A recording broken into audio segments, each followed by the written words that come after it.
Col di Lana is now a popular tourist destination for its hiking and ski resorts. It dominates several breathtaking mountain passes, including Valparola, Falzarego, Pordoi and Campolongo. In 1915, the Austrians controlled these roads with artillery fire, as it was vital for their defence along the entire front.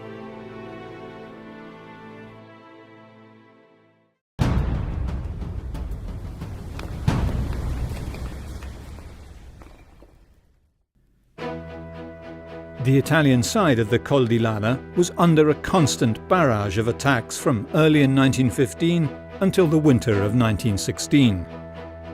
It was a stalemate, but an Italian lieutenant would come up with an ingenious plan to take the Austrian position.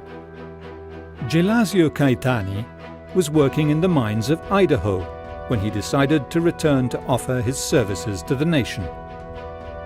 His solution to remove the Austrians from their rocky perch was to simply blow the mountain up by digging a long tunnel under the top of the mountain with 2 mine chambers at the end of it, one filled with 3.5 tons of explosives and another cave with 2 tons.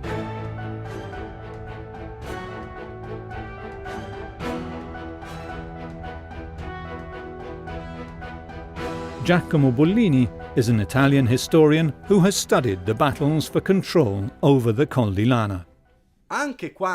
Even during successful attacks on the Col di Lana, Italians had to immediately retreat from their positions on the summit due to incredible retaliatory fire from the surrounding Austrian artillery.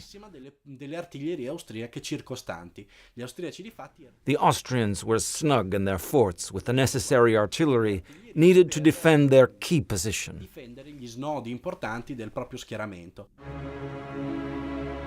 On the night of April the 16th, 1916, at 11:35 p.m., Lieutenant Caetani's mine exploded, nearly completely burying the Austrian garrison under command of Lieutenant Anton von Tschurchenthaler.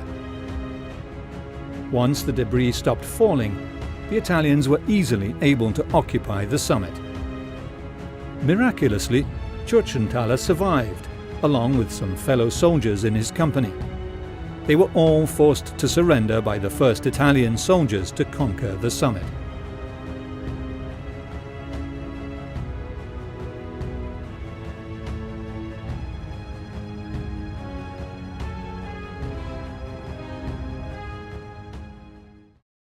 Andy Hawkins and Julia Robertson of the British military archaeologists Durand Group are led by Cortina alpine guide Paolo Tassi up the long slope that leads to the village of Livina Longo in the Col di Lana.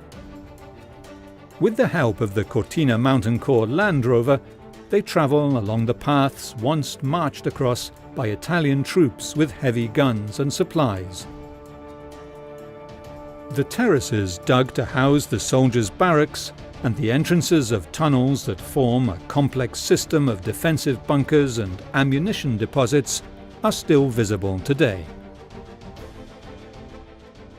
The Austro-Ungarians had a really dominant position. They were on the top, they were shooting down. It was really easy for them to defend at the first line. Right. Yeah, there was, even with not many people, but there was a strong position. Only by travelling on these very trails does one get an idea of how hopeless it must have been to try to attack the Austrians, hunkered down in their bunkers, with the Italians always vulnerable to artillery fire in the open fields leading up to the summit.